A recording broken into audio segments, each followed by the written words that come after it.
Very good afternoon, everyone, and thank you for having me here.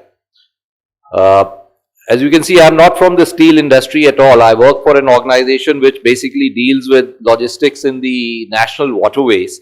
So we are not directly concerned with steel, but in a way we are concerned with everything else because we are trying to make the maximum use of the waterways in the country, which is so far been underutilized. The modal share right now we have of inland waterways is just about 2%, which is abysmally low, particularly for a country which derives its name for a river from a river. We hardly utilize our national waterways. It has been mainly in the last 10 years that we have started laying emphasis on the use of the national waterways for moving of cargo as well as passengers, but a long way to go.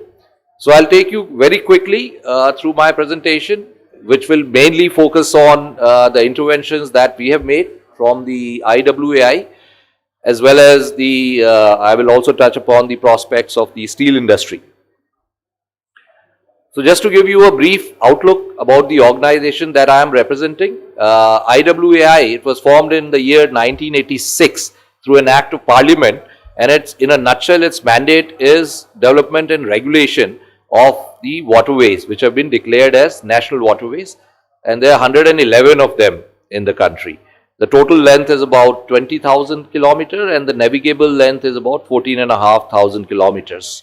And 27 national waterways have been found suitable for cargo movement and additional 24 for passenger movement. You can see on your screen how the traffic has been rising, which it's still nowhere near the optimal, but we've been making efforts, and last fiscal we did about 126 metric million tons of cargo.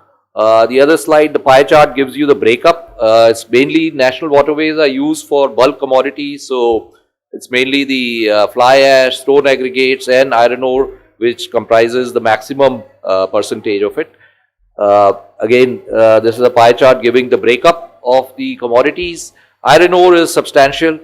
This particular movement is happening mainly in the western region in Maharashtra, mainly the plant of JSW at Dharamtar. So a lot of iron ore and some amount of finished product also gets moved on the Amba River for the captive plant, the captive jetty of JSW there. Some of the interventions that we have made, the first and foremost requirement for any movement on the national waterways is the available depth of the water.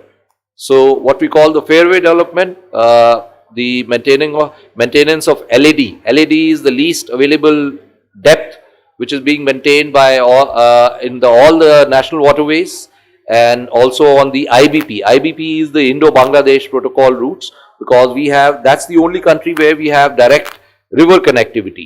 We have connectivity with Nepal and Bhutan, but those rivers are not really navigable. But with Bangladesh, we have a good connectivity.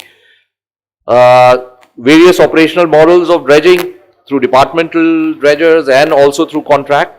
We have our own dredgers, and also we give contracts on O&M basis. Infrastructure development and maintenance. We have developed several multimodal terminals. I'll come to that in one of the later slides. In addition to that, we have community jetties. 60 plus community jetties have been built, which are used by the local population, and both for movement of local cargo as well as passengers. Connectivity with road has been ensured. Partnership with private entities for efficient operation and maintenance of terminals. Implementing navigational aid, which is also very important for ensuring safe and well-marked routes, increasing the fleet of cargoes, and adoption of eco-friendly mode of transport. These are some of the pictures of the interventions of the jetties that we have built. This is mainly in National Waterway 1, which is the Ganga Bhagirathi Hooghly stretch, and also some on River Brahmaputra. These are funded by World Bank through a soft loan, through a program called JMVP, which is Jal Marg Vikas Project. We have also introduced a quick pontoon opening system, because that is one of the obstructions in the movement of navigation, because there are a lot of pontoons on these bridges which take a lot of time to open up. So this quick opening system will open them up in about 15 minutes, whereas right now it's taking about 2 to 3 hours. Fairway development I have already touched upon. These are some of the multimodal terminals that we have developed at Varanasi, Sahibganj, Haldia, Kalughat, Farakka, and some of the infrastructure that we have as part of the India's Act East policy, we have been developing our infrastructure in the northeast. So we have built a road to our terminal at Pandu. Pandu is basically Guwahati. It's called Pandu Terminal. We have built a ship repair facility, cargo terminal, and then we also have a terminal at Karimganj, very close to the Bangladesh border, as well as on Badarpur at Barak River. Floating jetties. We also have a skill development center.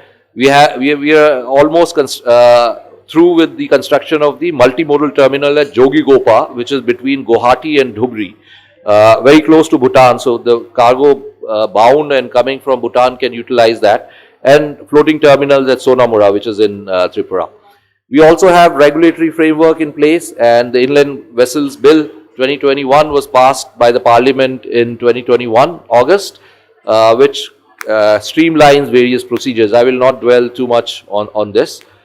We also have information dissemination system called the CARDI portal, cargo data. This is available for anyone. So if you want to see how much is the data moving on each national waterway, you can just click on the graphs. It will show you the breakup and various other navigational aids also, which support web-based and Android apps and backup data storage facilities.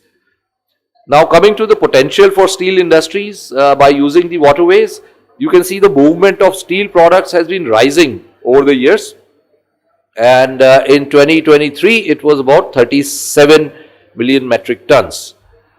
Potential OD pairs for the steel industry logistics on national waterways, these are some of the ones, not an exclusive list. In the northeast region, Indo-Bangladesh protocol route, National Waterway 2, which is Brahmaputra, National Waterway 97, which is Sundarban area, we have calculated about 1.5 million metric ton per annum. NW5 is on the east coast, Odisha and Bengal, about 2. This is where Tata Steel plant is also located, and some amount of cargo can move through Nepal as well, through the waterways.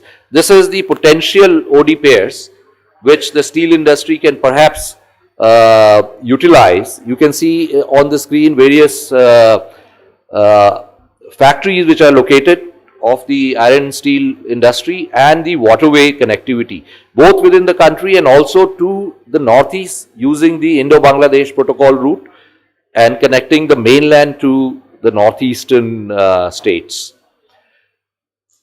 Some of the comparative advantages of the movement by inland waterways for steel would be the small carrying capacity of trucks is not suitable for the needs of the industry. Insufficient parcel size, rail and road have limited flexibility, there is insufficient rakes available, and the warehousing challenges. So all these things can be addressed by using the national waterways. The way forward, gentlemen, would be infrastructure development, PPPs, technological innovation, skill development, policy support, logistics integration, of course taking care of the environment as well, and also educating the stakeholders on market awareness. So that in a nutshell completes my presentation. I hope I was able to give the broad outline of the work which we do and some amount of potential that I highlighted for the steel industry. We have a long way to go, as I said at the outlet. The two major challenges is available of adequate depth, because most of our rivers are rain fed. So we have to continuously keep the LAD available through dredging. And second and equally important challenge is the availability of vessels, where if there is a risk appetite from the industry, that can be addressed through financing as well as investment by the private sector. Thank you very much. Don't forget to like, subscribe and share the videos.